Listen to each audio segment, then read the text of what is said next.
Hello, नमस्ते. कसे आहात सगळे? छान ना? मी पण मस्त आहे.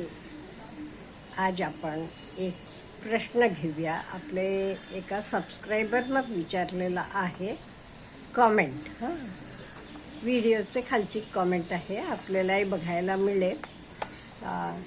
ते म्हणतात, मॅम, मला एक प्रश्न आहे. आपल्या रक्ताचे नात्यातली माणसं आपल्या चांगल्या साध्या स्वभावाचा फायदा घेतात आणि आपला विचार नाही केला तर काय करायचं? नाती तोडायची का? आणि आपण त्यांच्याशी नातं तोडलं तर बाकीचे लोक त्याचा फायदा घेतात आणि मजा घेतात. तुमचं मत काय आहे?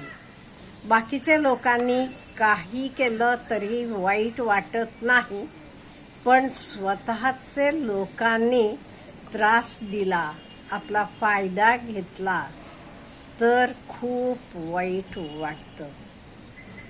असं वाटते की आयुष्यात आपलं कोणीच नाही आणि रक्ताचे नात्याचे लोकांचे स्वार्थ साधून झाले की मग ते अगदी नॉर्मल वागतात. मग अशा वेळी त्या प्रेमाला काही अर्थ आहे? त्यांच्यामुळे आपण सफर झालेला असतो, मानसिक त्रास झालेला असतो. बाकी लोकांना तर वाईटपणा आलेला असतो. हो, बरोबर आहे. तुम्ही म्हणता हे प्रत्येकाला आयुष्यात आपण कुठेतरी बघितलेला असते. हे बघा, आपली लोक आपल्याजवळ, आपण आपला मानून, आपला स्वभाव सरळ असतो, आपण त्यांची वेळेला मदत करतो, सगळं करतो. पण त्यांचा स्वार्थ साधल्यावर किंवा त्यांचं काम झाल्यावर ते लांब जातात. त्यांना काहीही तुमच्याबद्दल वाटत नाही का? तुमचा फायदा ते करून घेतलेला आहे. आता काही तुम्ही त्यांचे कामाचे नाहीत म्हणून ते असं करतात. स्वतःचे रक्ताचे नात्यातली लोक सुद्धा.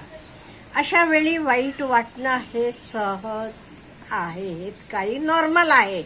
तुम्ही असं काही वाटून घेऊ नका काहीतरी चुकतंय आपलं. नाही, हे नॉर्मल आहे वाटणं. मग आपण कसं शहाणं व्हायचं हे ना, आपण काय धडे घ्यायचे हे आपण घ्यायला पाहिजे. ते आपण काय करायचं हे बघा. एक आधी लक्षात ठेवा, आपण ह्या जगात येताना एकटं येत असतो, जाताना एकटं जात असतो.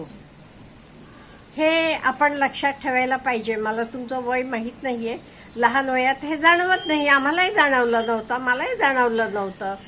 आत्ता हे सगळं कळायला लागते.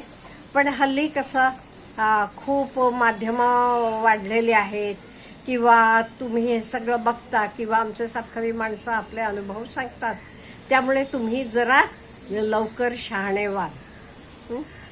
म्हणजे काय असते, हे लोक त्यांचा फायदा आहे तोपर्यंत तुमच्याशी गोड बोलतात, छान वागतात, सगळं त्यांचं काम झालं की मग तुम्ही कसे आहात, जिवंत आहात का मेलात हे सुद्धा विचारायला येणार नाही.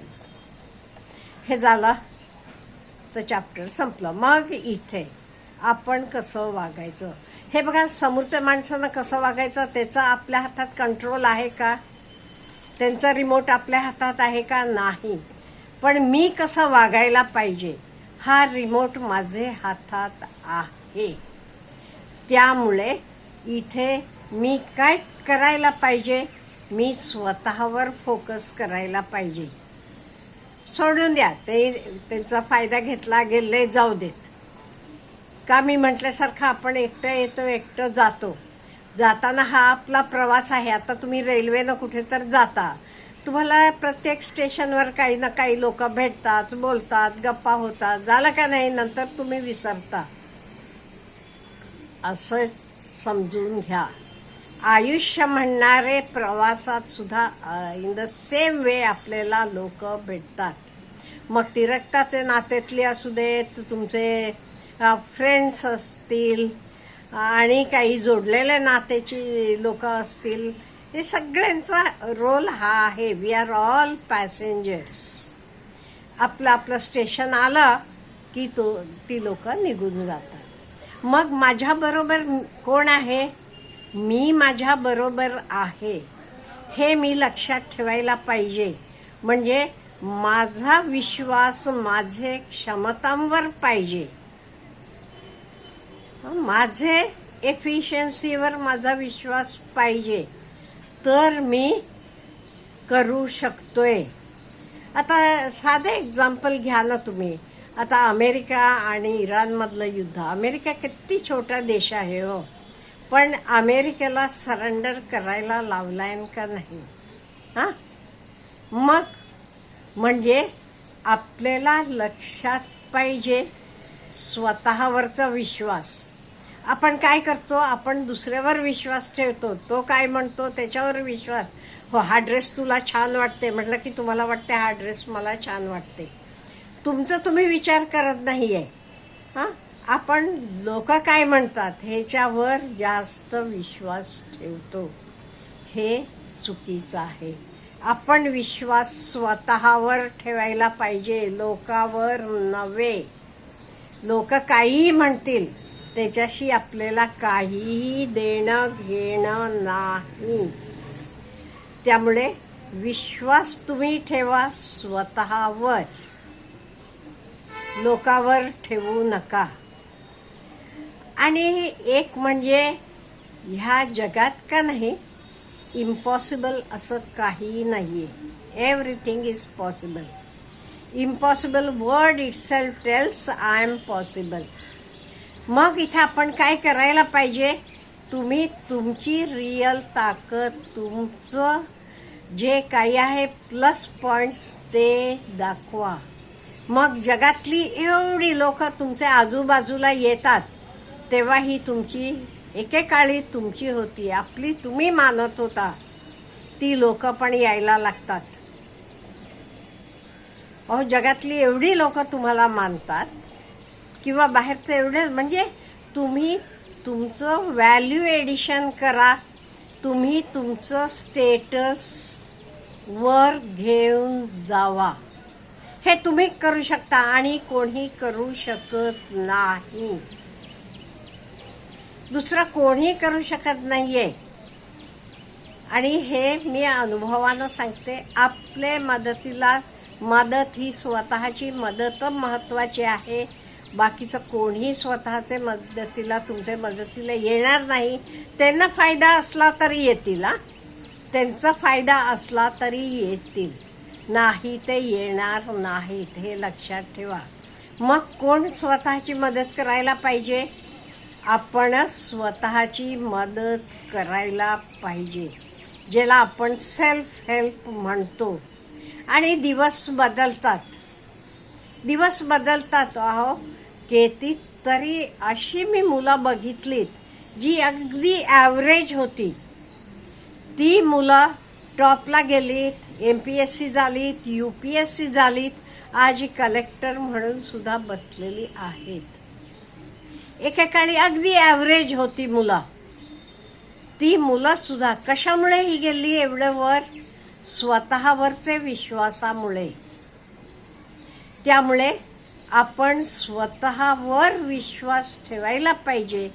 लोक काय म्हणतात, लोक असं करतात, अमुक नाही. लोकाची चिंता सोडून टाका. चिंता ती बिलकुल करायची नाही. आपण फक्त स्वतःकडे बघायचं. स्वतःला तर योग्य वाटलं ते फॉलो इट, नाही ते सोडून द्या. आता तुम्ही म्हणता मला असं वाटते आयुष्यात आपलं कोणीच नाही. असं नाहीये. कितीतरी लोक आपली आहेत. कोणी जाऊ दे, देव तरी आपला आहे. आपण आपला आहोत का नाही? स्वतःच्या मनाला सांगा, मी आहे तुझ्या बरोबर. त्यामुळे असं कधीच तुम्ही वाटून घेऊ नका आयुष्यात आपलं कोणीच नाही असं. भरपूर लोक असतात. आपलं काहीही संबंध नाहीये, म्हणजे रिलेशन नाहीये, संबंध. ती लोक सुद्धा आपली असतात. त्यांना एवढं आपल्यावर प्रेम वाटते, आपल्यासाठी एवढ्या करतात. अगदी छोट्या छोट्या गोष्टी असतात, पण आपण कधीच त्या विसरू शकत नाही. अशा गोष्टी आपण बघतो. मग आपली लोक नाहीयेत का? आपली माणसं नाहीयेत का? आहेत. भरपूर लोक आपली आहेत. त्यामुळे असं तुम्ही वाटून घेऊ नका माझं कोणी नाहीये आयुष्यात. भरपूर लोक आपली आहेत आणि आपण तरी आपलं आहोतच, हा विचार करा ना. त्यामुळे बी पॉझिटिव्ह. ओके, लोक कोणी नसू द्या, मी माझ्यासाठी आहे ना. मला योग्य वाटते तर मी करत जाणार म्हणा आणि आपलं पुढे आयुष्य नेत जावा. Wish you all the best. आपल्याला काय वाटतं ह्याच्याबद्दल? Let me know. Have a good day.